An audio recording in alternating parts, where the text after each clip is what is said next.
Hey guys, इस video में हम पढ़ेंगे रेल परिवहन। तो स्टार्ट करते हैं हम रेल परिवहन। मध्य प्रदेश के रेल मार्गों की लंबाई देश के अन्य राज्यों की तुलना में बहुत कम है। हमारे मध्य प्रदेश में केवल 6100 किलोमीटर का रेल मार्ग है। वाकई सोचने की बात है, हमारा मध्य प्रदेश राजस्थान के बाद सबसे बड़ा जो मध्य प्रदेश है हमारा, लेकिन फिर भी यहाँ पर जो रेल मार्ग है केवल 6100 किलोमीटर है। प्रदेश में रेल मार्गों की लंबाई की अपर्याप्तता के फलस्वरूप जो सड़क यातायात है उस पर निर्भरता हमारी अधिक है। अब होनी भी चाहिए, क्योंकि जल मार्ग हमारे यहाँ है नहीं, तो रेल मार्ग अगर इतने कम हैं तो हमें सड़क मार्ग पर ही निर्भर होना पड़ेगा। हम देखते हैं यहाँ देश के हमारे रेल मार्गों की कुल लंबाई का केवल और केवल 10% है। यानी जो रेल परिवहन है वह इंडिया में टोटल 65,000 किलोमीटर है, जबकि हमारे मध्य प्रदेश में 6100 किलोमीटर है, यानी 10% से भी कम है। पूरे इंडिया में 17 रेलवे जोन हैं और हमारे मध्य प्रदेश में एक रेलवे जोन है जबलपुर। तो हम चलते हैं मध्य प्रदेश में रेल परिवहन की शुरुआत कैसे होती है इस पर। मध्य प्रदेश में सर्वप्रथम 1865 से 1878 के दौरान रेल मार्ग का निर्माण होता है, जो उस समय बम्बई दिल्ली रेल मार्ग को पूरा करने हेतु निर्मित किया गया था। यह राज्य का पहला रेल मार्ग था। तो आपको याद रखना है, मध्य प्रदेश का जो पहला रेल मार्ग है वो बम्बई से दिल्ली रेल मार्ग है। ओके, अब हम और आगे देखते हैं। अब हम देखते हैं मध्य प्रदेश में जो रेल सेवा के प्रमुख चरण हैं। यानी जो जब शुरुआत में 1 अगस्त 1867 को कलकत्ता इलाहाबाद ईस्ट इंडिया जो रेलगाड़ी है वह जबलपुर पहुंचती है। यानी ऐसे ही हवा में नहीं, वहाँ की जो पटरी है वो जबलपुर के लिए डाली जाती है इस ट्रेन के लिए। फिर बम्बई कलकत्ता जो गाड़ी है Indian peninsula railway, Bombay Calcutta गाड़ी इंडियन पेनिनसुला रेलवे 1 जनवरी 1870 को बम्बई से इटारसी पहुंचती है। इटारसी हमारे मध्य प्रदेश का सबसे बड़ा रेलवे जंक्शन है। इसके बाद 9 फरवरी 1870 को यह सुहागपुर पहुंचती है और 8 मार्च 1870 को जबलपुर आ जाती है। रेल मार्ग की बात कर रहा हूं। फिर जनवरी 1889 में कटनी उमरिया रेलवे स्टेशन का निर्माण होता है। फिर 26 फरवरी 1889 को सागर कटनी रेलवे लाइन डाली जाती है और 11 मई 1889 को बिलासपुर उमरिया रेलवे लाइन डाली जाती है। इसके बाद जनवरी 1891 नागपुर बम्बई कलकत्ता रेलवे लाइन। इसके बाद 1905 में जबलपुर गोंदिया रेलवे आपस में जोड़े जाते हैं। इसे हम सतपुड़ा ब्रांच के नाम से जानते हैं। इसको आपको याद रखना है कि 1905 में जो जबलपुर गोंदिया रेलवे आपस में जुड़े थे उसे हम सतपुड़ा ब्रांच के नाम से जानते हैं। नेक्स्ट हम देखेंगे रेलवे जंक्शन के बारे में। तो उत्तर भारत में दक्षिण भारत से जोड़ने वाला जो रेल मार्ग है वो एमपी से गुजरता है, क्योंकि उत्तर भारत मान लो ये दक्षिण भारत है, बीच में हमारा एमपी है।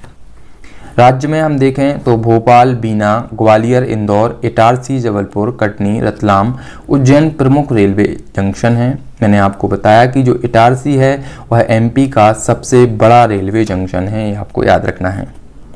अब हम चलते हैं रेलवे मुख्यालय की तरफ। तो प्रदेश में रेल सेवा आयोग का मुख्यालय भोपाल में है। भोपाल, रतलाम और उज्जैन में इसके क्षेत्रीय रेलवे रीजनल जो रेलवे मुख्यालय हैं वो भी हैं, लेकिन जो मेन मुख्यालय है वो भोपाल में है। अब हम पढ़ते हैं रेल लाइन। तो मध्य प्रदेश में जो रेल मार्गों की लंबाई है वो 6100 किलोमीटर है, जो कि रेल लंबाई का लगभग 10% है। प्रति लाख जनसंख्या पर 1956-57 में औसत 18.8 किलोमीटर रेल लाइन थी, जबकि 1991 में यह औसत 8.70 किलोमीटर हो गया। जनसंख्या बढ़ेगी तो ये बाकी कम होगा। नेक्स्ट हम देखेंगे रेलवे जोन। एक सेकेंड। रेलवे जोन तो मध्य प्रदेश में एकमात्र रेलवे जोन जबलपुर है, जो कि 1998 में घोषित होकर 1 अप्रैल 2013 से कार्यशील हुआ। यह पश्चिम मध्य रेलवे के अंतर्गत आता है। अब हम देखते हैं नेक्स्ट, मध्य प्रदेश में रेलवे क्षेत्र कितने हैं। तो एमपी की रेलवे लाइन निम्न 5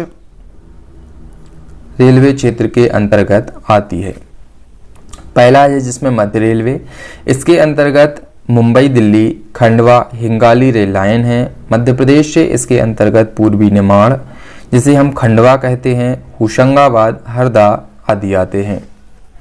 फिर पश्चिमी रेलवे, तो इसका संभागीय मुख्यालय मध्य प्रदेश में रतलाम है। हमें केवल इनके संभागीय मुख्यालय को ध्यान से याद रखना है। इस जोन के अंतर्गत दिल्ली मुंबई गुना मिक्सी रेल लाइनें हैं। इंदौर देवास सीहोर उज्जैन रतलाम मंदसौर आदि जिले इसके अंतर्गत आते हैं। नेक्स्ट हम देखेंगे दक्षिण पूर्वी मध्य रेलवे। इसका मुख्यालय पहले अनूपपुर में था, लेकिन अब बिलासपुर में है। शहडोल बालाघाट और छिंदवाड़ा सिवनी आदि जिले इसके अंतर्गत आते हैं। नेक्स्ट हम देखेंगे पश्चिमी मध्य रेलवे। संभागीय जो मुख्यालय है वह जबलपुर में है। यह जबलपुर जोन का मुख्यालय भी है। कटनी रीवा सतना इसमें आते हैं और मध्य प्रदेश का सबसे व्यस्ततम और सबसे बड़ा रेलवे क्षेत्र जबलपुर है। नेक्स्ट है उत्तर मध्य रेलवे। इसमें ग्वालियर मुरैना भोपाल आदि आते हैं। इसके बाद हम देखेंगे मध्य प्रदेश में जो रेलवे संभाग हैं वो 3 हैं। पहला है भोपाल संभाग। स्थापना होती है 1 अप्रैल 1952 को। इसका जो जोन है वह है पश्चिम मध्य रेलवे। पश्चिम मध्य रेलवे का दूसरा बड़ा संभाग है जो वह भोपाल है। इसके हबीबगंज रेलवे स्टेशन को best tourist friendly station trophy 2015 प्राप्त हुआ है। भोपाल जो रेलवे संभाग के अंतर्गत मुख्य जो रेलवे केंद्र लिखित हैं, जो हबीबगंज पहला मेट्रो रेलवे स्टेशन है। Diesel locomotive traction alternator workshop है जो वह विदिशा में 2015 से कार्य प्रारंभ हुआ था। इसमें इलेक्ट्रिक लोको सेड इटारसी भी है। इसमें केटिस एंड जो बैगन डिपो है वह भोपाल हबीबगंज बीना और इटारसी में स्थित है। इसके बाद हम देखने वाले हैं रतलाम संभाग को। इसकी स्थापना यहाँ पर रेलवे की स्थापना 1 अप्रैल 1952 को होती है और इसका जो जोन है वो पश्चिम रेलवे के अंतर्गत यह आता है। नेक्स्ट थर्ड देखेंगे जबलपुर संभाग। इसकी स्थापना भी 1 अप्रैल 1952 में होती है। इसका जो जोन है वह पश्चिम मध्य रेलवे है और जबलपुर इस जोन का भी मुख्यालय है। हमने पढ़ा है जो जबलपुर जोन है वह सबसे व्यस्त हमारा जोन है। तो यहाँ हमने रेलवे को कंप्लीट किया। नेक्स्ट हम कंप्लीट करेंगे वायु परिवहन को। तब तक के लिए धन्यवाद।